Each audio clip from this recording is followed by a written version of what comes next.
ನಾಡಹಬ್ಬ ಮೈಸೂರು ದಸರಾ ಮಹೋತ್ಸವದ ಉದ್ಘಾಟಕರಾಗಿ ನಾಡಿನ ಖ್ಯಾತ ಸಾಹಿತಿ ಬೂಕರ್ ಪ್ರಶಸ್ತಿ ಪುರಸ್ಕೃತ ಲೇಖಕಿ ಹಾಸನದ ಬಾನು ಮುಷ್ತಾಕ್ ಅವರ ಆಯ್ಕೆ ವಿರೋಧಿಸಿ ಸಲ್ಲಿಸಿದ್ದ ಅರ್ಜಿಯನ್ನು ಸುಪ್ರೀಂ ಕೋರ್ಟ್ ಸಹ ವಜಾಗೊಳಿಸಿ ಶುಕ್ರವಾರ ಆದೇಶ ಹೊರಡಿಸಿದೆ. ನ್ಯಾಯಮೂರ್ತಿ ವಿಕ್ರಮ್ನಾಥ್ ಮತ್ತು ಸಂದೀಪ್ ಮೆಹ್ತಾ ಅವರಿದ್ದ ಪೀಠವು ವಿಚಾರಣೆ ಮಾಡಿ ಸದರಿ ಪ್ರಕರಣವನ್ನು ವಜಾಗೊಳಿಸಿದೆ. ಬೆಂಗಳೂರು ನಿವಾಸಿ ಎಚ್.ಎಸ್. ಗೌರವ್ ಅವರು ಸುಪ್ರೀಂ ಕೋರ್ಟ್ಗೆ ಅರ್ಜಿ ಸಲ್ಲಿಸಿದ್ದರು. ಅರ್ಜಿದಾರರ ಪರವಾಗಿ ಹಿರಿಯ ವಕೀಲ ಪಿ.ಬಿ. ಸುರೇಶ್ ವಾದ ಮಂಡಿಸಿ ಹಿಂದೂಯೇತರ ವ್ಯಕ್ತಿಗೆ ಪೂಜೆ ಮಾಡಲು ಅವಕಾಶ ನೀಡಲಾಗುವುದಿಲ್ಲ ಎಂದು ವಾದಿಸಿದರು.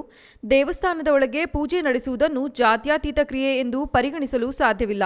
ಸಂಪೂರ್ಣವಾಗಿ ಇದೊಂದು ರಾಜಕೀಯವಾಗಿದ್ದು ಧಾರ್ಮಿಕ ಕಾರ್ಯಗಳಿಗಾಗಿ ಅವರನ್ನು ಆಹ್ವಾನಿಸಬಾರದು ಎಂಬುದಕ್ಕೆ ಯಾವುದೇ ಕಾರಣವಿಲ್ಲ ಎಂದು ಹಿರಿಯ ವಕೀಲ ಪಿ.ಬಿ. ಸುರೇಶ್ ವಾದ ಮಂಡಿಸಿದರು. ವಾದ ಪ್ರತಿವಾದ ಆಲಿಸಿದ ಪೀಠ ಅರ್ಜಿಯನ್ನು ವಜಾಗೊಳಿಸಿದೆ. ಬಾನು ಮುಷ್ತಾಕ್ ಅವರನ್ನು ದಸರಾ ಉದ್ಘಾಟನೆಗೆ ಆಯ್ಕೆ ಮಾಡಿದ್ದನ್ನು ವಿರೋಧಿಸಿ ಬಿಜೆಪಿ ಮಾಜಿ ಸಂಸದ ಪ್ರತಾಪ್ ಸಿಂಹ ಹಾಗೂ ಇತರರು ಇತ್ತೀಚೆಗೆ ಹೈಕೋರ್ಟ್ ಮೆಟ್ಟಿಲೇರಿದ್ದರು.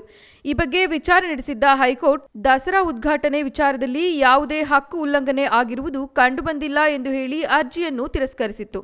ಅಲ್ಲದೆ ಬಾನು ಮುಷ್ತಾಕ್ ಅವರನ್ನು ದಸರಾ ಉದ್ಘಾಟನೆಗೆ ಆಯ್ಕೆ ಮಾಡಿರುವ ಸಿಎಂ ಸಿದ್ದರಾಮಯ್ಯ ಸರ್ಕಾರದ ನಿರ್ಧಾರದ ವಿರುದ್ಧ ಬಿಜೆಪಿಯ ಅನೇಕ ನಾಯಕರು ಟೀಕೆ ಮಾಡಿದ್ದಾರೆ. ಆದರೆ ಮುಖ್ಯಮಂತ್ರಿ ಸಿದ್ದರಾಮಯ್ಯ ಮತ್ತು ಸಂಪುಟ ಸಚಿವರು ಸರ್ಕಾರದ ನಿರ್ಧಾರವನ್ನು ಸಮರ್ಥಿಸಿಕೊಂಡಿದ್ದಾರೆ.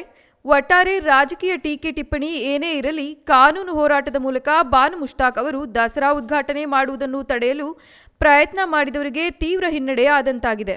ಮಾತ್ರವಲ್ಲದೆ ಬಾನು ಮುಷ್ತಾಕ್ ಅವರೇ ದಸರಾ ಉದ್ಘಾಟಿಸುವುದಕ್ಕೆ ಎದುರಾಗಿದ್ದ ಅಡೆತಡೆ ನಿವಾರಣೆಯಾಗಿದ್ದು ಸೆಪ್ಟೆಂಬರ್ 22ರಂದು ಅವರೇ ನಾಡಹಬ್ಬ ಚಾಲನೆ ನೀಡುವುದು ಖಚಿತವಾದಂತಾಗಿದೆ.